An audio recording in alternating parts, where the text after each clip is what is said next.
အားလုံးပဲမင်္ဂလာပါချင်းမင်း football YouTube channel လေးကနေကြိုဆိုပါရနော်အားလုံးကိုညီကိုများကျွန်တော်တို့30ရက်နေ့မှာရန်ကို1နေရတယ်ပေါ့နော်1နေရတဲ့ဖြစ်ပျက်ကလေးကနေ31ရက်နေ့မှာမနေ့ကဆိုရှင်ကျွန်တော်ဒီလန်ဒန်မြို့မှာအောင်ပွဲခံရတယ်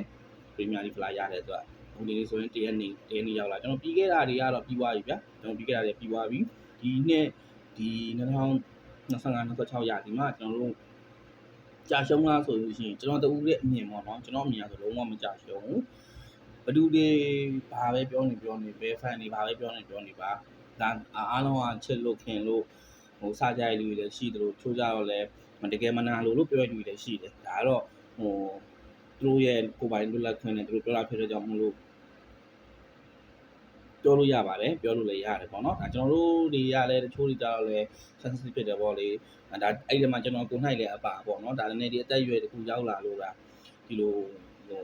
စတာနောက်တာဟိုတီးခံနိုင်သွားတယ်တီးခံနိုင်တယ်ဆိုတာထက်ကိုဗျာဒါသူတို့ရဲ့လွတ်လပ်ခွင့်ဒါသူတို့ဘောလုံးဖန်ကြီးဖြစ်တဲ့ကြောင့်မလို့ဒါသူတို့လည်းသူတို့ထင်မြင်တာပြောပိုင်ခွင့်ရှိတာပဲဆိုပြီးတော့တွေးလိုက်တယ်ပေါ့နော်အဲ့တော့အဲ့ဒါတွေကိုလည်းကျွန်တော်ညီကိုတွေပြောချင်တာအရင်အစိတ်ထဲမထားပါနဲ့ကျွန်တော်တို့တင်ကဘယ်လိုဖြစ်ဖြစ်အခုချိန်မှာဥရောပမှာဟို PSG ကိုရှုံးလိုက်လို့ငါတို့ကနံပါတ်1လို့ပြောလို့မရတော့ဘူးပေါ့နော်ပြောလို့မရဘူးဆိုပေမဲ့လည်းတင်းတိတာတခုကငါတို့ကနံပါတ်2လေနော်အဲ့ဒါလေးတခုတော့ကျွန်တော်သိစေချင်တယ်အဲ့တော့ဘာမှမဖြစ်ဘူးဗျာကျွန်တော်နောက်နှစ်ထပ် fight ကြမယ်နောက်နှစ်တွေဒီ Champions League ဖလားဗျာဘယ်ပြေးမလို့ဘယ်ပြေးလွတ်မလို့2006တုန်းကကျွန်တော်တို့ဘာစီလိုနာကို2-1နဲ့ရှုံးပြီးတော့လက်လွတ်လိုက်ရတဲ့အခြေအနေနဲ့ဒီ2026မှာ PSG ကိုမိနစ်120အထိ1-1နဲ့ကစားပြီးတော့ပယ်နယ်တီကြမှာရှုံးသွားတဲ့အချိန်ကြီးလုံးဝမတူဘူး။ဘာလို့မတူတာလဲဆိုလို့ရှိရင်ကျွန်တော်2006မှာတော့ရတောင်ရခဲ့ပေါ့နော်ဒီ final ကိုပထမဆုံးချိန်နဲ့တက်ပြီးတော့ကျွန်တော်ရှုံးတယ်။အဲ့ချိန်တော့ကလည်းဘာစီလိုနာရဲ့အကောင်းဆုံးအချိန်ကြီးRigas နဲ့ဒီပြ Rigas ဗျာအခြေတန်းမှာကြည့်မလားအီတူးရှိမယ်ရနတင်ဟိုတို့ရှိမယ်မက်ဆီတို့လုံးဝတောက်လောင်တော့မဲ့အခြေအနေပေါ့နော်အဲ့လိုအနေထားမှာကျွန်တော်ရှုံးတာဖြစ်တဲ့ကြောင့်မို့လို့ဟိုရှုံးသွားတယ်ပေါ့နော်ရှုံးပြီးတော့ဘာဖြစ်လဲဆိုတော့2006ပြီးသွားတယ်ကျွန်တော်တို့ကပရီးမီးယားလိမှာလည်း2006ကအခြေအနေကတိတ်မကောင်းအောင်ကြီးရက်ကန်ဖြစ်နေပြီနောက်နှစ်တွေကိုတွေးပူရတယ်အဲ့တုန်းကဒီဟိုက်ဘူရီကနေဟိုအမေရိကကိုမပြောင်းအောင်တည်ဘူးဒီကွင်းတက်ကြီးစောင့်နေလို့ကြောင့်မလို့ကစားသမားကောင်းတွေကိုရောင်းရတယ်ကစားသမားကောင်းတွေကိုလည်းမခေါ်နိုင်ဘူးကျွန်တော်တို့အချိန်ကြီးနောက်နှစ်မှာငါတို့ final ပြန်တက်မယ်ဟဲ့ဆိုတော့မန်လုံးဝမရှိဘူးအဲ့တော့ကျွန်တော်ငယ်ငယ်လေးပဲရှိသေးတယ်မှတ်မိတယ်ငိုတယ်ရမ်းငိုတယ်ဘောလုံးတော့ရမ်းကနားမလဲသေးဘူးဆိုပေမဲ့ဟိုဟင်နရီကိုကြိုက်တယ်ဟင်နရီကိုကြိုက်လို့ကျွန်တော်အာဆင်နယ်အားပေးဖြစ်တယ်အဲ့ချိန်မှာဟိုဘောလုံးကရမ်းမှမဖြစ်ဘူးဆိုပေမဲ့အဲ့ကစားသမားတွေကွင်းထဲမှာငိုကြတာကိုကြည့်ပြီးတော့ကိုနိုင်လဲဝမ်းနေပြီးငိုတယ်ဒီ2026မှာကြာတော့ကျွန်တော်အဲ့ဒီညကြည့်နေတယ်စိတ်မကောင်းတာဘာလို့စိတ်မကောင်းတာလဲဆိုတော့ကျွန်တော်ကောင်ကြီးရန်စူးစမ်းကြတယ်ဒီအာဆင်နယ်ကအသင်းသားတွေဒီကိုညီရွယ်တွေပဲပေါ့နော်အကုန်လုံးစူးစမ်းကြတယ်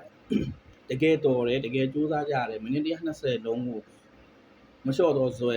နဲ့အတကုံယုံမိကြတယ်ပြီးတော့တစ်နှစ်လုံးမှာရန်ကိုပင်ပန်းခဲ့ကြတဲ့ကလေးတွေဒီကောင်တွေကစဉ်းစားကြည့်ဗျာကျွန်တော်တို့ကလီဂူးမှာကန်နေရတယ်ဟိုဘာပြောရှင်ကန်နေလို့မရဘူးပရီးမီးယားလိက3ရက်တပွဲကန်ရတယ်နော်3ရက်ကိုတပွဲကန်ရတယ်ပြန်ဆိုင်မှုကလည်းတည်တဲ့အတိုင်းပဲဒါအထွေထွေရှင်းပြနေကြတာမလို့ဘူးအဲ့ဒါကြောင့်မို့စိတ်မကောင်းတာတွေတခုပဲရှိတယ်ဘာယူနီချက်လက်ရှိဆိုတော့နောက်နှစ်အဲ့ final ကိုကျွန်တော်ထပ်တက်အောင်နောက်နှစ် UCL final ကိုပြန်တက်အောင်မှာဒီကနရိုက်လည်းပြောပါတယ်ကျွန်တော်က step by step တစ်နှစ်ပြီးတစ်နှစ် upgrade ဖြစ်လာတာနော်တခုရှိတာဒီလား2006နဲ့2026မှာဘာကွာခြားလဲဆိုလို့2006တုန်းကတစ်နှစ်ပြီးတစ်နှစ်ကျွန်တော်ကစုပ်ယုတ်လာပတ်စံလိုနေတယ်ရှိတဲ့ဟာထိုးရောင်းအောင်လည်းရှိတဲ့ဟာပေါင်နှံရတယ်ဆိုတော့အကွက်မျိုးတွေဖြစ်နေအခုဟာကကျွန်တော်တို့ကကြီးရပိုင်ကြီးရအစ်စေးပါအဲ့လိုကြောင့်မလို့ကျွန်တော်ကအရင်စိတ်မပူဘူးဟိုနည်းနည်း update ပြန်လုပ်ကြမယ်ကိုအတင်းအောင် update ပြန်လုပ်ကြမယ်ဆိုတာလုပ်ကမယ့်နေရာလေးက2နေရာ3နေရာလောက်ပဲရှိတယ်အဲ့ margin လေးကအဆင်ပြေသွားပြီဆိုလို့ရှိရင်ကျွန်တော်ကတော်တော် okay သွားပါပြီ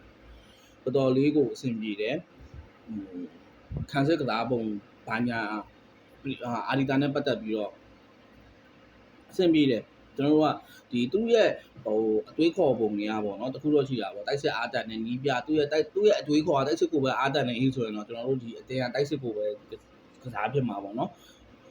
်မဟုတ်ဘူးခန်းစစ်ကိုပဲအားတန်နေဟိဆိုလို့ရှိရင်လည်းခန်းစစ်ပဲကစားဖြစ်မယ်ဒါပေမဲ့ကျွန်တော်အမြင်ကတော့ပေါ့နော်အဒီတာကဘာလို့ဘယ်လိုမျိုးတွေးလဲဆိုတာကျွန်တော်ကြောက်တယ်မြင်နော်ခန်းစစ်နဲ့ကွင်းလဲကိုအရန်သူက save ဆော့မယ်လုံးဝအဲ့နေရာကိုအဆင်ပြေအောင်ကျွန်တော်တို့တိဆောက်မယ်တိုက်စစ်ကိုပြီးတော့မှတတိယဦးစားပေးနေတိုက်စစ်ကိုသူကဖြစ်တာပေါ့နော်အဲ့လိုကြောင့်မို့ကျွန်တော်တင်းကနည်းနည်းလေးဒီတွင်းကိုတွေမှာနဲတယ်နည်းနည်း1C ဖြစ်သွားလို့ရှိရင်နည်းနည်းလေးပိတ်ဆော့တယ်အဲ့လိုမျိုးလေးတွေဖြစ်တာပေါ့နော်အဲ့ဒီနေရာမှာကျွန်တော်တို့ကဒီ Yogras ကိုကြိုက်လာဟေ့ဆိုလို့ရှိရင်ကြိုက်ပါတယ်ကိုတင်းအောင်ရောက်လာတယ် blue မဆိုကျွန်တော်ကြိုက်တယ်ဒါပေမဲ့အတင်းနဲ့အရင်အံဝင်လာဟေ့ဆိုရင်ကြတော့အဲ့မေကုန်းကကြအတင်းနဲ့အရင်အံမဝင်ဘူးပေါ့နော်အတင်းနဲ့အရင်အံမဝင်ဘူးအဲ့ဒီခုကြောင့်မို့လို့ကျွန်တော်တိုက်စစ်မိုင်းနဲ့အားနေလို့ထင်ရတယ်ပြီးသွားရင်ဘယ်တောက်မှန်ကျွန်တော်ခုဆိုရှင် process ရှိမယ်မာတင်နယ်လေးရှိမယ်အဲ့ဒါကဒီ2ယောက်နဲ့ကျွန်တော်တို့ဖြတ်တန်းလာတာက200 300တီလောက်ရှိပြီကျွန်တော်ဘာမှမဖြစ်ဘူးအဲ့ဒါကိုလည်းသိတယ်နီးပြဖွင့်နေလည်းသိတယ်ပေါ့နော်နီးပြဖွင့်ရင်လည်းသိတယ်အဲကြောင့်မို့အခုဒီနှစ်မှာထွက်နေတဲ့သတင်းတွေရဆိုရှင်ရောဂျာရောက်လာလို့ရှိရင်တော့ကျွန်တော်ကနံပါတ်1ချက်ဒီ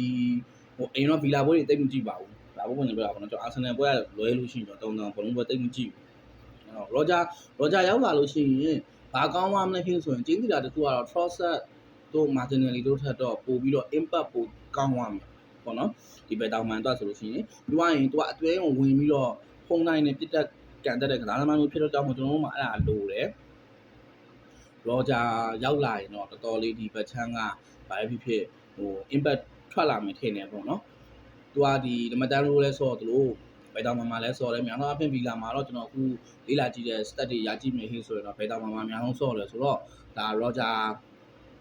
ကလည်းရွေးချယ်စရာပဲပေါ့နော်အခုသတင်းတွေထွက်နေရဟိဆိုလို့ရှိရင်ရောဂျာရောက်နိုင်ပြီပေါ့နော်များတယ်ပေါ့ရိုမာနီနဲ့ပေါ့လေဒါကတော့ပြီးတော့အင်္ဂလန်မှာပဲကစားနေတဲ့အင်္ဂလိပ်ကစားသမားဖြစ်တော့ကြောင့်မလို့ထိုင်နေရဲ့ FIFA ပေးမှုတွေလည်းဒါကျွန်တော်တို့ရနိုင်တယ်ပြီးနောက်ပိုင်းကျလို့ရှိရင်အင်္ဂလန်လူရေးစမှာလည်းသူကဒီလူရေးစရွေးချယ်ခံရတဲ့ကစားသမားဖြစ်တော့ကြောင့်မလို့ကျွန်တော်တို့ဒီမှာအင်္ဂလန်လူရေးစတွေများလာတယ်အဲ့ဒါကဒိုင်နေကိုကာဗာပေးတယ်မပေးဘူးအဲ့ဒါကနောက်ထားလိုက်အောင်ဗျာကျွန်တော်ကဘာလို့သဘောကျလဲဟိဆိုအင်္ဂလန်မှာတူတူတွဲဆော့လာတာလေတွဲဆော့နေကြမဲ့လူတွေကလပ်မှာလည်းတူတူပဲဒီနိုင်ငံအသင်းမှာလည်းတူတူပဲဆော့ကြတယ်ဟိဆိုလို့ရှိရင်ရေဘူးကအားဖြင့်တော့နားလည်မှုကပို့ပြီးတော့ကောင်းမယ်ထင်တာပေါ့နော်အဲ့ဒါကျွန်တော်တို့အသင်းအတွက်အားတာချက်ပေါ့အားတာချက်ရှိမယ်အဲ့တခုအဲ့တယောက်ဟိုပါနော်ပြီးရင်ကျွန်တော်စိတ်ထဲကနေနောက်ထပ်ခေါ်ခြင်းတဲ့ကစားသမားအနေထားဆိုဖြစ်တော့မဖြစ်နိုင်ဘူးပေါ့နော်ဖြစ်တော့မဖြစ်နိုင်ဘူးဒါ PSG ရဲ့ဒါကျွန်တော်လောလောလတ်ပေါ့နော်တောင်ပန်ကစားသမားဖြစ်တဲ့ဒီခါဘာစကီယာကိုကြိုက်တယ်ဒါအာဆင်နယ်နဲ့မတိုင်ခင်နဲ့ကိုကသူ့ကိုဒီနာပိုလီမှာဒီနှစ်မှသူခုနာမည်တော်တော်ကြီးလာတာပေါ့နော်ဒီနှစ်မှနာမည်တော်တော်ကြီးလာတယ်လို့ကျွန်တော်ထင်တယ်ပေါ့လေဒါပေမဲ့လွန်ခဲ့တဲ့2နှစ်လောက်ခရဲက2နှစ်3နှစ်လောက်ခရဲနာပိုလီမှာလည်းကကျွန်တော် EDC ပွဲတစ်ချက်ကြည့်လိုက်လို့ရှိရင်စောင်းဝမ်းမြန်တာအဲ့တဘောတော့ရှိတာပေါ့ဒီမှာတစ်ခုတော့ရှိတာပေါ့နော်ဟိုဟာဒီ EDC မှာကန်နေလို့ဒီကောင်ကဒီလောက်လို့ပဲထင်ကောင်းထင်နိုင်တယ်ရှိတာပေါ့လေအားကြောင့်မို့လဲဒီ Premier League အသင်းတွေကမခေါ်ပြစ်လိုက်တာလားတော့မပြောတတ်ဘူးဗျဟိုနေ့ကတော့ကျွန်တော်ပို့တစ်ခုဖတ်လိုက်ရသေးတယ်အီဒူပေါ့နော်အီဒူကိုအဲ့ချိန်တုန်းကခါဘာစကီယာလည်းပါပေါင်10တန်းလောက်လာနာပိုလီကထွက်တော့အဲ့လိုအချိန်မျိုးမှာအီဒူကကောက်ခေါ်ချလိုက်တာကျွန်တော်စောင်းလိုက်ဆိုပြီးတော့နောက်နေတဲ့ဘရာဇီးကခြားတိတ်လေးပေါ့နော်အဲ့ကောင်လေးခေါ်လိုက်လို့ပေါ့လေဒါအီဒူတော့ဟိုဝိုင်းထိုးနေတဲ့ဒီ post လေးကို Facebook မှာကျွန်တော်တွေ့လိုက်ရသေးတယ်နော်ခေါ်စကလိုချင်တယ်အဲ့ဒါခါဘာစကီယာမရနိုင်ဘူးဆိုလို့ရှိရင်မရနိုင်ဘူးဆိုရင်ကျင်းကြရတော့မရနိုင်ဘူးကတော့69ရက်ကတော့တေးကြတယ်ဗျ PSG ရတယ်ပတ်စံလုံးနေအတင်းမဟုတ်သူလိုကိုလိုအောင်မြင်နေတဲ့အတင်းဖြစ်ကြောင်းမဟုတ်လို့ထုတ်ကြောင်းမဲ့ကောင်လည်းမဟုတ်ဘူးအခုဆိုရင်မနေ့က AC ကနေဒါ Rafaelio ထွက်မယ်ဆိုပြီးတော့ကျွန်တော်သတင်းတွေတက်လာတယ်ဒီကစားသမားကိုတော့တေချာတော့မကြည့်ဘူးတော့အရင်တော့သတင်းတွေကြားဘူးတယ်ပေါ့လေအာဆင်နယ်ကလိုက်နေတယ်တော့ဗီဒီယိုခေါ်မယ်တို့ပါတော့မနှစ်လောက်ကလည်းသတင်းတွေတက်တယ်အဲ့တော့ဒီနီကိုလိုလည်းတွေ့မှာပါအဲ့လိုဒီကစားသမားဆိုရင်ရောကျွန်တော်စဉ်းစားကြည့်အောင်ဒီကစားသမားဆိုရင်ရောဆိုတာကခါဘာတီးရလိုမျိုးတွေးလိုက်မှလည်းစိုးရိမ်နေဗျာ ဒါအီတလီစီးရီးမှာဆော့တဲ့ကစားသမားတွေကပရီးမီးယားလိမှာတိတ်ဟိုမဖြစ်ဘူးပေါ့နော်ဒီအထူးသဖြင့်တိုက်စစ်ပိုင်းတောင်မှန်ပိုင်းတွေပေါ့ပရီးမီးယားလိရဲ့ဒီဆော့ပုံကစားပေါက်ကြတော့ဟိုမန်တယ်ပိုင်းတွေလည်းလိုတယ် physical ပိုင်းတွေလည်းလိုတယ်ပွဲစဉ်တွေရန်ကတ်တယ်ဒီလားအဲ့လိုကြတော့ဟိုအဆင်ပြေမလားမပြေမလားတော့မပြောတတ်ဘူးဆိုပေမဲ့ဒီကစားသမားဆိုရင်တော့ကျွန်တော်တို့ဘယ်လိုမျိုးမြင်တော့ဒါလို့ဆိုရင်ကျွန်တော်အနေရတော့နံပါတ်1ပေါ့နော်ဟိုလိုချင်ဆုံးကတော့ကာဗာစကီကအရန်လိုချင်တယ်ဟိုတန်းတရာလောက်ပေးရမယ်ခေဆိုလဲပေးလိုက်ပေးပြော်တယ်ဗျာဒီလားကျွန်တော် right လို့ပဲကျွန်တော် right လို့ပဲဆိုတာက right ထက်ပိုကောင်းနေတဲ့ဒီကောင်ခေါ်လိုက်ရင် right ထက်ပိုကောင်းနေလူလို့ကျွန်တော်ဆိုချင်တာမဟုတ်နော် right ကတော့လုံးဝအသေးတွေကစားသမားလုံးဝသူ့ကဟောမဖြစ်ဘူးဘာလို့ပြောချင်တာလဲဆိုတော့ကျွန်တော်တို့ဒီ right ကိုခေါ်လိုက်တော့ကြောင်းမို့လို့ကျွန်တော်တို့တင်းရဲ့ပုံရိပ်ကောဒီလားစိတ်သက်ပိုင်းမန်တယ်ပိုင်းနေရောအများကြီးပြောင်းလဲသွားတယ်အဲ့ဒါလေတန်းတရာနဲ့ကောင်မတန်ဘူးဗျာတကယ်တမ်းဆိုလို့ရှိရင်တန်း200လောက်ပေးရမယ်ကစားသမားကျွန်တော်မြန်စားနောက်သေးတယ်လို့ဝမ်ဟောင်းကီဗင်းနဲ့ဘတ်တောင်းငါတို့ဟိုင်းစုပြီးလွှဲပေးမယ်ဘာညာပေါ့နော်အဲ့လိုကစားသမားမျိုးသူခေါ်လိုက်လို့ရှိရင်ကျွန်တော်တိုက်စစ်ပိုင်းမှာလည်းသူ့ရဲ့ mental ပိုင်းနေရောဟို transition ပိုင်းနေရောထိုးပေါက်ပုံနဲ့ဟာဒီပါပြောင်းလဲသွားမယ်လို့ကျွန်တော်ထင်တာဗျာအဲ့ဒါကြောင့်မို့သူနံပါတ်1လို့ဒီနေ့သူကတော့မရနိုင်ဘူးဆိုတော့ကြောင့်မို့နံပါတ်2လောက်ဆိုရှင်တော့ရောဂျာရလည်းအဆင်ပြေတယ်ကျွန်တော်တိုက်စစ်ဆိုပြောင်းလဲသွားမှာခုနကပြောတဲ့ဒီ mental ပိုင်းတွေဘာညာတွေအရင်ကြီးချိန်သွားတော့မဟုတ်ဘူးဆိုမှကျွန်တော်တိုက်စစ်ရန်ထက်မြက်သွားမယ်ပြောလို့ရှိရင်ကျွန်တော်စာကာရဲ့ဘက်ကပ်ကိုလည်းဒီနှစ်တော့နောက်နှစ်တော့မဟုတ်ဘူးပေါ့နော်နောက်နှစ်တော့ဒီအခုလာမယ့်ဟာဒီတော့မဟုတ်ဘူးဆိုရင်တော့မှနောက်တစ်နှစ်ကျော်လောက်ဆိုရင်တော့ကျွန်တော်ကမွေးစေခြင်းပြီ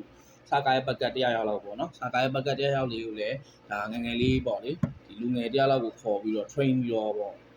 အဲ့လိုမျိုးလေးများလုပ်မလားပေါ့နော်ကျွန်တော်ဒီ match down man ရှိတယ် match down man ရှိတာ match down man လည်းရှိတယ်ဟုတ်တာ sorry စာကာအတွက်နေ train တာလို့တော့ match down man ရှိပြောရင်နောက်ထပ်ဗလာလို့နေနေဆိုရင်ညူလို့နေနေဆိုလို့ရှိရင်ရောဘယ်နေရာကိုဖြည့်ချင်နေလို့ကျွန်တော်ကတော့အဲ့ဘဲတောင်မှန်ပေါ့နော်မာတီလန်နီကိုချစ်လားဆိုလဲချစ်တယ်ရှိစေချင်လားဆိုရင်လည်းရှိစေချင်တယ်ဒါပေမဲ့ပထမဦးစားပေးကစားသမားနေရာမှာတော့မရှိစေချင်တော့ဘူးဒီလိုမျိုးရမယန်က3နဲ့ဒီအရန်ပေါ့နော်မိနစ်80 85 80အဲ့လောက်မှထည့်လို့ရတဲ့ကစားသမားအနေနဲ့3စီချင်တယ်အဲ့ဒါကြတော့လဲကျွန်တော်တို့ကမတရားပြန်ဘူးเนาะ